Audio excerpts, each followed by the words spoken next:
Welcome back to this episode. We literally just got off our live teaching inside the Elevated Life Club, our monthly membership for group coaching. And today's topic was all about intuition mastery. And holy smokes, am I on fire after that training that I told Chris, like, bro, let's bust out the podcast. Let's share some of these tips, because when it comes to overthinking, this is our epidemic. Okay, this is the pandemic, is overthinking and second guessing yourself, not learning to trust yourself. So we wanted to share some tips on how you can quiet that overthinking mind to allow more intuition to flow through so that you can find your confidence, your clarity, and confirmation. Yeah, Britt nailed it. One of the biggest things that we're facing is stress, right? Stress is the big killer right now.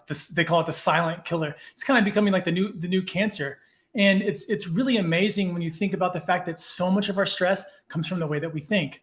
And when we start to begin to quiet the mind, when we start to let things go a little bit, when we start to relax a little bit more, when we get more into the states that we need to be into, a lot more of life just begins to happen. And a lot of times, all that stress that we once felt just kind of slips away, and it's becoming so much easier to do what you want in life, to feel how you want to feel, to be guided in the ways that we know that we need to be guided, to hear those intuitive nudges that a lot of times we ignore because we're too tuned into our brain being all the time. It's all that fear, it's all that scarcity, it's all that terrible mindset that we get caught and stuck in, and it just repeats and repeats and repeats. And we wonder why one year doesn't lead to another good year, to another good year. It's because we stay stuck in the exact same patterns. So if you begin to quiet your mind down, if you can figure out how to relax it, what ends up happening is you just begin to relax, and life begins to happen in just the ways that you want it to. You know, intuition is a natural part of your innate talent and ability. It's a built-in GPS system for you to be able to navigate and flow through life with fun and synchronicity. But also, when shit hits the fan, your intuition's like, Mayday,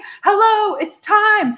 Make the change. Don't go up that mountain. Turn around. It's not a road. So if you've heard our mountain story, then you know my intuition yelled at me, and she usually whispers, and it comes from a place of love. But sometimes your intuition is there to help you get out of dire situations where you need that sense of like urgency. Yeah. So let's talk about one of the first ways to quiet the mind, because that's what's really important today. That's what we want to focus on. So the first way is hypnosis. Hypnosis is one of the most phenomenal ways to quiet the mind down. If you are not lucky enough to be a hypnotist or to know one, or be married to one, what you can do instead is to practice meditation. Meditation is just similar gateway. A lot of times people, however, when they do meditation, it takes them a little bit longer because the technique is a little bit different. Hypnosis is just a really, really fast way to shortcut right into the meditative state. I love using it because what ends up happening is that most of us have a constant, the monkey mind, we call it, right? It's that always chatter. And as you slow the brain down, as you get into deeper mental states and you begin to relax, that part of your brain kind of turns off. And we like to send it out to do things. And you can start to find out, what are those nudges deep inside? What are those things that I know that I need to hear, but I've either been ignoring or just pushing away? It's such an important piece of the puzzle, because you can't hear your intuition if you're tapped into your logical mind. Your logical mind is its own channel and frequency in a beta brainwave state. And to rise above that monkey mind, as Chris called it, you have to elevate your energy, open your consciousness, quiet down the logical side of your mind to allow that intuitive information and tap into that higher channel in beta and theta and alpha as we get higher in the frequency. Well, actually, the frequency gets slower and lower because you relax even more. So as we relax, as we quiet down, as we slow our thoughts down, we open up the channel for intuition to make its way through. And just like the oracle card in my Shine from the Inside oracle deck says, your ego whispers love and your ego shouts fear and your soul whispers love. I don't even know the card I wrote. Damn. But the truth is, your intuitive voice is so quiet. And when you've got the marbles rattling around in the tin can in your brain, it's going to be impossible to even hear it because it's on a different frequency. So this is something that can be really simple to do. The most basic technique that I like to do is to follow the breath. I mean, the breath is always rooted in the present moment. You have to remember that most of the thoughts that we have, especially the anxious thoughts, the worried thoughts, the scared thoughts, those are either in the future or the past. And so the beautiful part about the breath is always right here. You can't think about the breath that you're going to have in 4 minutes. I mean, it's going to be tough to do that. And so what you want to do instead is just to listen to that breathing. Just close your eyes down, find yourself in a safe, comfortable space, and just start to breathe and just start to relax. Don't make it more complicated than that. All we have to do is pull into the present moment. That's enough to get the mind to silence down. And then that is exactly when the intuition goes, hey, friend, I've been here for a while, but you've been listening to that chatty person all the time. So let's stop talking to them so much. Let me just tell you what I've been wanting to tell you for a long time. Yeah. And if you struggle with turning off your thoughts, if you've never experienced hypnosis or deep meditation, that's something you struggle with, you're like, my mind goes here and here and it just does not stop, then I encourage you to download Chris's free relaxation meditation. Holy smokes, is so good. I know. This is something he sends to all of his clients before they work with him and do hypnosis so that they can start to train their brain to relax. So if you're someone who's like, sign me up for that, I need that meditation in my life right now, I'm ready for some hypno, then go to heyitscarmichael.com/relax. This is going to help you to literally automatically turn your mind off so that you're not on that constant hamster wheel of thought. Now, the second tip to quiet your overthinking mind is to get creative. This is my favorite one, whether I'm putting on makeup, painting hair in the salon, just dabbling with graphic design for my online business. Getting into creative states of flow bring you into the present moment. And when you're in the present moment, you're not living in the future and planning to fail. That's called worry. Or you're not hanging out in the past and fearing all the things that could go wrong because you've experienced it before. When you are in the present moment and creatively expressing yourself, you open up into that right side hemisphere, a new channel of information to come through. And when we tie up our logical mind with the painting or the drawing, the creative writing, poetry, playing an instrument or listening to music, all of these like tie up the logical mind. It's like, hey, let me check the other line.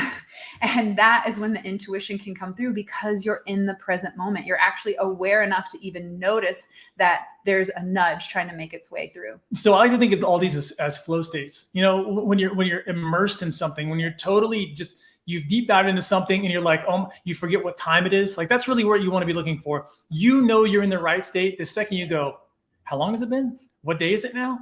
And that lets you know that that part of your brain has gone away. And instead, you're tapping into that deep inner wisdom, that deep inner healing. A lot of times it ends up happening, that nurturing, that supportive spirit that's always there with you. But it takes doing something, right? So you are binding that up. And what I like to do really is use physical movement. Physical movement is one of the easiest and one of the best ways to start getting into these states. Yoga is a beautiful creative expression. Yoga with your body. Yeah, it can be working out, it can be rock climbing, it can be hiking, it can be something. As long as you're not always thinking. If you're thinking and planning and plotting, you're doing it wrong. All this stuff is about being there and enjoying it. I tell you what, I can go outside on the nights where we get like a big full moon or something. I can go out there and look at that full moon and I stop thinking because it's so bright and so beautiful and so big. And suddenly you're just, oh my gosh, I'm in the moment. And in that moment, all those things that you need, all that clarity that you've been looking for, all the extra hints, all the like, hey, is this job right for me? Should I stay in this relationship? Should I do this next thing? A lot of times those answers just become really clear, and it's not because you're looking for them. A lot of times when you look for them, it seems like they bury themselves even more. But the second that you get immersed in the beauty of the world or the beauty in whatever expression you're doing and the way that you're holding and carrying yourself, what ends up happening is that it reveals itself. It's almost like it was muddy and you wipe the mud off by doing something different, by distracting yourself. And then now it's all coming clear. And you know, one of the most powerful ways to clear the mind and receive that intuitive insight, of course, hypnosis. We love that. But something like a simple walk in nature is a really powerful way to put your body in the frequency of relaxation, of receptivity. And it helps you to just be in the present, because when you're in awe, like Chris mentioned, in awe of the beauty that surrounds you, it's really hard to be in your mind. So the next thing that you can do is to send your mind on errands. This is when we were teaching this inside the Elevated Life Club. And if you're like, oh my God, this topic is something I absolutely need, then hey, come join us. It's not too late. You can catch the replay of the Intuition Mastery along with 60 other masterclasses on demand when you become a member. All you have to do is go to the elevatedlifeclub.com and sign up for your 14-day trial. Now, with that being said, as we were teaching inside the club today, I literally told Chris when we said this particular thing, like this was the whole reason why we decided to turn this into a podcast, because we thought, holy freaking smokes, like this is the thing. And it is to send your mind on errands. It's giving your mind little errands and tasks to go out and search for the good by asking questions like, why is my day going so good? Why do I look so damn good? Why do I feel unstoppable? You can't help but allow your mind to go look for the good. Just as when we focus on worry, we tend to find all the fucked up shit in our life. But when we start to send our mind on errands and go look for that positive solution or find those reasons why everything is working well, it puts us in a state of open receptivity where our mind is actually working for us to find the good. Yeah. When is the last time you gave your mind a real task and said, hey, I know you're powerful. I've been working on you since we started school. We've been training you. We've been working hard. When's the last time you gave it something to do? When's the last time you didn't just listen to it or didn't just let it pull you this way and pull you that way? When's the last time you said, hey, go do this? Because you're that powerful. The problem is most of us hardly ever use that power. So you have to be thinking this way. When you give your mind that why question, it has to go out and seek it. That's its whole job. Now, when you say, well, how come nobody likes me? That's not the kind of question we're asking. Any kind of negative, remember, it's got to be phrased in the positive. Why does everybody love me? Man, is that crazy? Everybody just falling in love? How come everybody wants to sign up for my thing? How come everybody is interested in what I'm doing right now? When you ask it questions like that, you're sending it off. And because these are things that you don't really need to know the answer for. Like it should be because you love yourself. It should be because you love what you're doing. Those are the answers you already know. Let the mind go away and go do that task because it can't do multiple things at once. That's a cool thing about the mind. Multitasking, forget about it. And so forget about it. And so whenever you're asking yourself those questions, there's space. You send the mind off, and now it opens up a huge vacuum of space where normally you would be caught in your emotions, or when you would be caught in anger or jealousy or envy or rage or any kind of those kind of emotions that you have. Once you send it off, now there's a moment where your intuitive soul can step in and say, hey, I'm here. Hey girl, hey. Hey. And so it's so beautiful to do this, but most of us never give ourselves a task. We just let it run. Just let it do whatever it wants to do. And instead it's starting to tap in and start to go, I've got this powerful thing, but what can I do with it? And when I take it away, when I send it off to do something, what comes into its place? And a lot of times you realize it's that intuition that steps right on in. You know what's fascinating about intuition? The definition is knowing beyond logic. So you can't use your logical, rational mind to understand or interpret the feelings, the gut feelings that you're getting. They don't usually make sense. And when you have courage to follow through and take action, that's when you find the door that's been closed for so long was hiding behind the lock that you were holding on to or the key that you were holding on to and saying, yeah, I just don't know if that, I just don't know. I'm overthinking. I'm second guessing. Just fucking go. Trust the intuition and you build your confidence through time. Small little tasks, small little, like when you listen to your intuition on the small things, you develop a confidence in yourself because you start to recognize, wow, there's proof in this process. Like actually things are happening for me and not just to me because I'm listening and trusting and taking aligned action. Yeah. The last way that we really like doing this, number 4, is self-care. Any kind of self-care rituals you're doing, it doesn't matter. It doesn't matter what you do. It doesn't have to be the perfect technique. You don't have to do it in the right way. But when you do self-care, what are you saying? You're saying, hey, I love you. I value myself. I care about you. I want you to do well. And so what your mind does during those times is not like, well, this is a good time to worry. This is a good time to be stressed out. But that's not what happens. You start to relax, right? When you're in love with something, you start to let it go. You start to be more in tune with everything, and it starts to silence all those parts that we were talking about. And so as you do the self-care, for me, it's bathing. I love to get in a long bath. To me, you load that bad boy up with Epsom salt, you let the water be hot, let it get on my body. And what happens during that time? Everything relaxes. My muscles relax because of the magnesium from the Epsom salt, the bath water alone, the heat of it allows me to relax. And what happens is I get so many intuitive insights. I know exactly what I'm going to do next, whether it's work stuff, whether it's relationship stuff, whether it's anything. Those insights immediately come, and I'm not looking for them. That's not the goal here. Stop searching so hard. Stop looking so much and start letting everything come to you. So many of us believe that if we'll just try harder, if we'll just spend more time doing the hard stuff. Force. Yeah, I remember when Britt was making her Oracle card deck. And I mean, and it's a long process. If you've ever been a writer, if you ever try to have a really big anything, any kind of big product, it takes forever. Yeah, you can't force the words. And so she would have those nights sometimes where she's like, holy shit, I can't write anymore. Like this, none of the words are coming, nothing is doing anything. And we would go do a couple things. One is we go on a walk, right? So on the walk, we're not talking about the cards. That's not what's coming up. We're just noticing things that are outside. Look how beautiful that bird is. Man, look at this sunset. Look at that tree right there. Same thing. She go hop in the shower for a bit. Again, not thinking about the cards in the shower. But the second that you get in there, what happens? Next card comes up. She'll come out of the shower and be like, hey, I just thought about 3 cards. It just came to me. They came to me while I was just sitting there shampooing my hair. It was super, super, super basic. But we forget about that. We stay too in tune to the try, more. And a lot of times we get disappointed. And a lot of times that leads to more frustration. And then we don't feel good about ourselves. And then we're disappointed in what we're doing. And all the time, all we had to do is stop. Just stop and pause.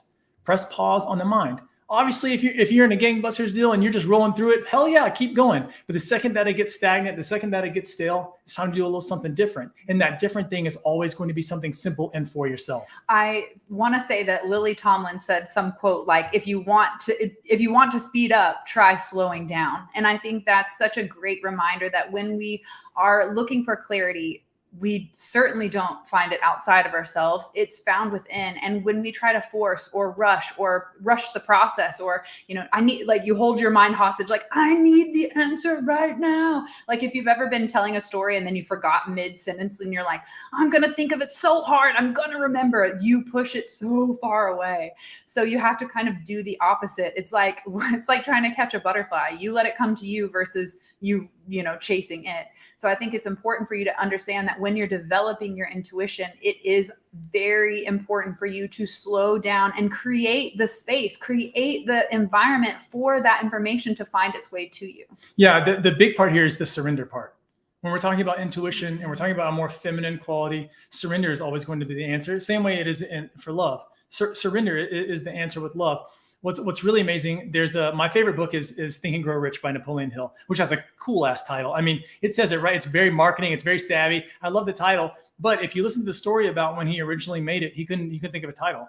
And his publisher said, we're going to print this book tomorrow. And he gave it some crappy title. I can't remember what it was now, but it was terrible. It was like flea flicking, loser. It was just stupid words put together. And the publisher said, if you don't come up with a title by tomorrow, I'm publishing it like this. And it's going to have this crappy title on it.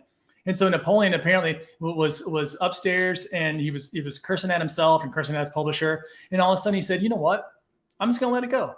I'm going to let it go and let my mind work on it while I'm asleep. I'm not going to do it. I'm already stressed about this enough. It's already, I'm racking my brain to figure out anything. He said he woke up and the first thing he thought was Think and Grow Rich.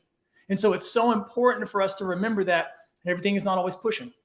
Everything is not always achievement and accomplishment, or even if it is, it's not always done in the way that we've been taught that it is. Surrender. Yeah. Surrender is always the answer.